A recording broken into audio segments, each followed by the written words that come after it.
Годинашното издание на фестивалот на музика Макфест ќе се одржи на 25 и 26 октомври во Домот на културата Ацо Шопов во Штип. Оваа година новост на фестивалот е што се одбрани дури 28 песни, а останатото е исто, што значи и годинава Макфест ќе има ревијален карактер.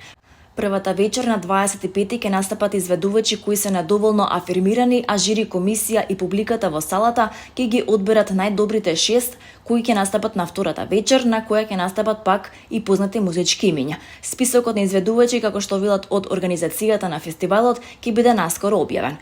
Оваа година имаме повеќе песни од изминатите години. За споредба ќе ја кажам 2022 година, а тоа е откако оваа постава почна да го работи Макфест, кога имавме помалку од 15 песни пријавени на конкурс. Тоа ни беше наследство од претходното раководство на фестивалот. Лани имавме 56 пријавени композиции, а оваа година над 70.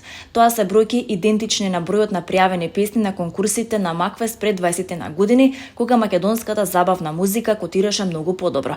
Оваа година одбравме повеќе композиции на фестивалот, за разлика од минатите години. Одбравме вкупно 28 песни, рече уметнички директор Роберт Састов.